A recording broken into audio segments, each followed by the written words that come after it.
Your mom passed away. Oh, I see. I'm off on an overseas trip now. That's what my husband, who's been working away from home, blurted out on the phone after I had informed him of my mother's sudden passing. Not only was he not returning home, he was going on a trip abroad.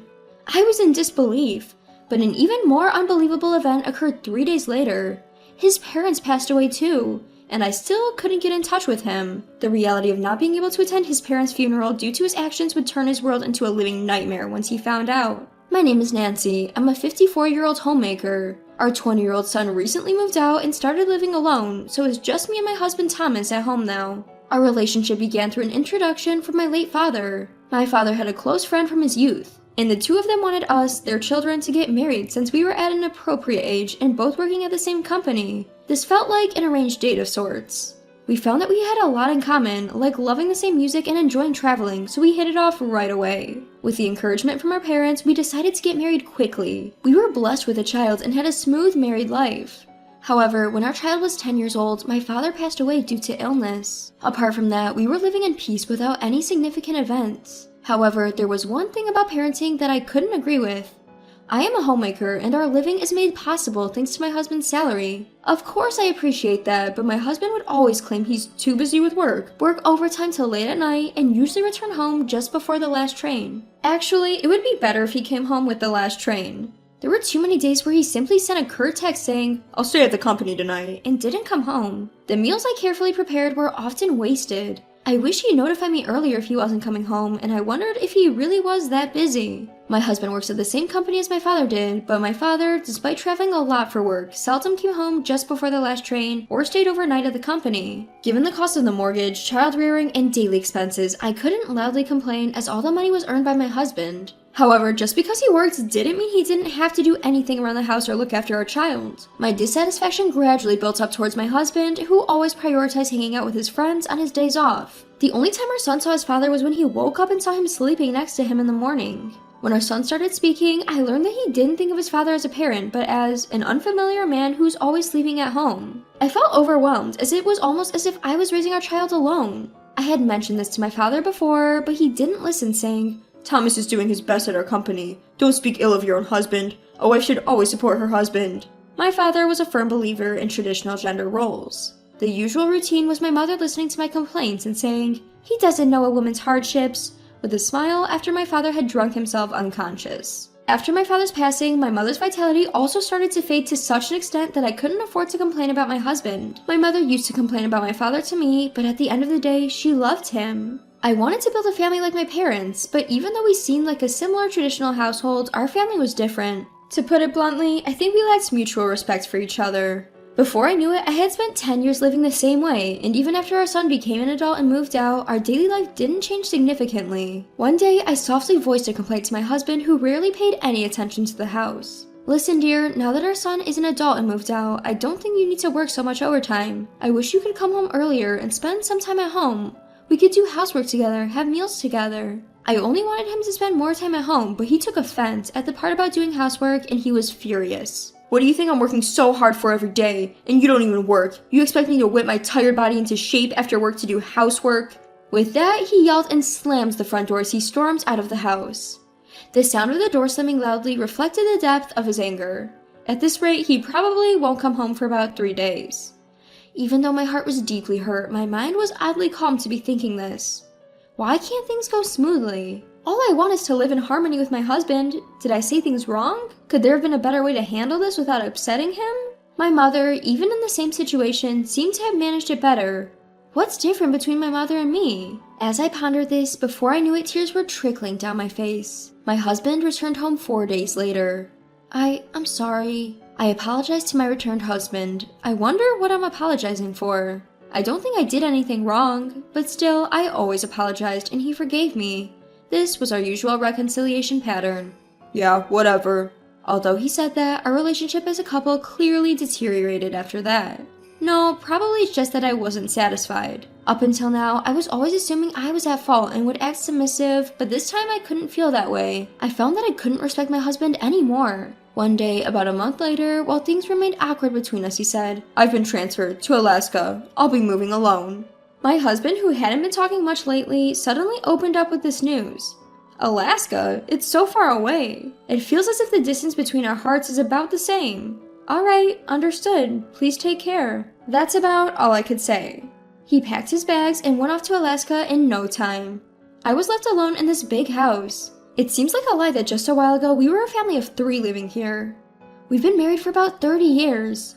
Up until now, I managed to keep going for a child, but that child is no longer with us. Recently, it seems that divorces later in life aren't so rare. I wonder if we'll become one of those cases. Just as I was contemplating this, my smartphone rang. The caller was from my mother. I thought I could use some advice on this matter. Just perfect, I picked up the smartphone.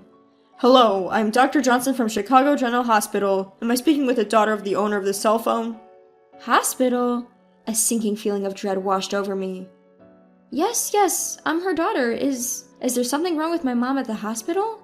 Please remain calm. Your mother passed away a little while ago due to acute heart failure. We would like you to come to the hospital as soon as possible. Everything turned black before my eyes. My mom is gone? Can it be some mistake? Just last week when we spoke on the phone, she was fine. Hello? Are you still there? Hello? I'm sorry, I'm just in shock and confused. That's understandable. My condolences for your loss.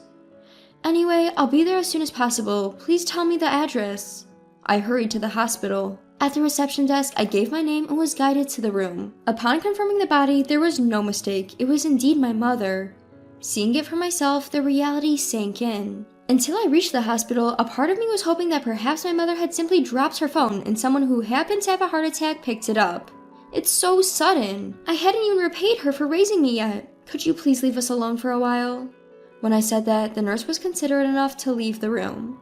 And then I broke down and cried. After a while, when I managed to calm myself, I started to prepare for the funeral. Let's see, first I need to contact the relatives and make arrangements, and I should also let Thomas know. I took out my cell phone and called my husband, Thomas. He answered the phone in a sullen tone, and when I explained the situation, he just said, "I see." Not just I see, I'm holding the funeral soon. I want you to come here. But he told me he was about to go on an overseas trip with his colleagues. A trip? I unintentionally responded in a sharp tone, but he just replied that he was always working and there was nothing wrong with going on a vacation on his day off. I didn't push it any further, thinking that it would only result in him saying, "Who do you think puts food on the table?" So I contacted our son and held the funeral together. Our son must have noticed that I wasn't doing well, so he said he would stay with me for a while, taking a leave from college. As soon as the funeral was over and I thought I could breathe a sigh of relief, I received a call from my husband's brother. Apparently, my in-laws had passed away in a car accident. With successive family tragedies happening, I still couldn't get a hold of my husband. It seems that modern smartphones can be used normally overseas, but I could not contact my husband. According to my son, depending on the country or the settings on the phone, it might not be possible to make contact from here. So I decided to send him an email. When he comes back from his trip, he'll surely contact me. A week passed, but still no contact. When my son checked with his office just in case, they said he was still on paid leave but was due back in 3 days. What country is he in? Hasn't he seen his email? What is he doing about his own parents? On the hunch that my husband might have taken up with his mistress, I hired a private investigator. I found out the results in just 3 days. As I suspected, he was having an affair. My husband took a woman he met on a trip to Japan as it was and let her go sightseeing. I received several photos of him happily strolling around the city with this foreign woman. It seems he's having a pretty good time in his new work assignment in Alaska. I wondered what I had been being considerate of. Was it concern for my husband who was working hard for the family? In reality, he's just a fucking bastard who goes abroad to play and has an affair. This might not be the first time. I was filled with rage, perhaps partly due to all the patience I had been practicing till now. I called my husband's office and told the receptionist I had an urgent matter that needed to be connected to him. "Hello, what's the matter? I told you not to call me at work unless it's important." "Didn't you check your email? Our parents are dead." "You mean your mom, right? You told me about it before. Are you still upset about that? I finally got some time off. Can't be helped."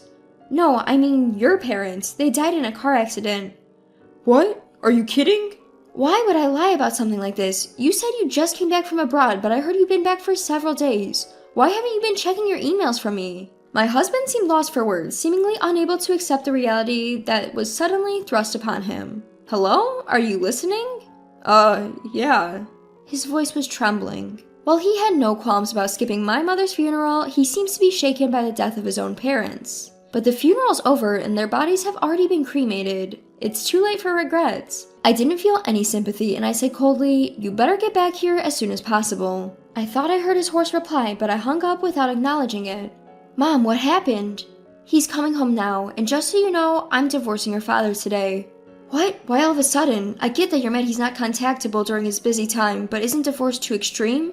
I explained everything to my son. It was a harsh reality to lay on our child, but he's an adult now. I thought it would be better to explain everything clearly rather than make up some weak excuse. This can't be defended. I'll stay by you, Mom." With my son's support assured, everything was ready. Then my husband came home. "I'm home." His tone was the usual arrogant tone, but his voice was noticeably lacking in vigor. He might be just a pitiful man who lost both parents at once and couldn't even attend their funerals, but I've got something to say. Your brother was pretty steamed, you know. "It can't be helped. Even after returning to Japan, I was busy entertaining clients." Quite a young client, isn't she?"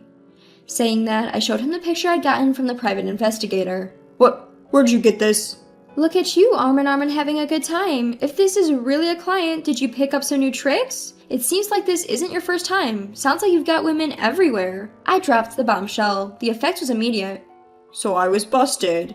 My husband confessed without hesitation. Must have figured there was no point trying to cover it up. I continued to pile it on. "Not only not seeing my parents, but not even attempting to visit your own parents in their last moments?" "Shut up. You have no idea how much stress I'm under at work. I'm working my ass off to support this family. Yes, even you who never lifts a finger, you're not faultless." My husband showed no shame, instead going on the offensive. You're the worst. I'm ashamed to call such a man my father." "Let's be done with this. Let's get a divorce. I'll be filing for alimony later. I'll send your personal belongings from this house by FedEx." "Humph, I'll be relieved to be free from a leech like you. I'll pay the standard alimony, but don't expect any more than that." I thought I'd been doing everything for my husband, but was he thinking of me as a parasite? What had I been putting up with all this time? Taking into account the money spent on his numerous affairs, I decided to claim $45,000 in alimony. Whether he could afford it or not, he paid it in one lump sum. Since I used to report the money I spent and my husband would pay me back, I had no idea how much he had.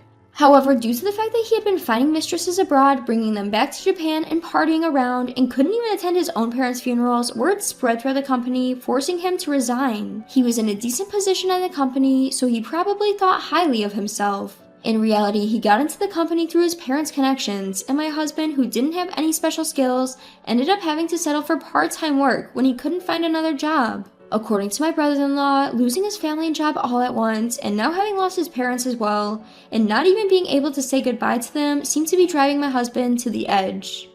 He can't sleep unless he takes sleeping pills and is reportedly seeing a psychiatrist.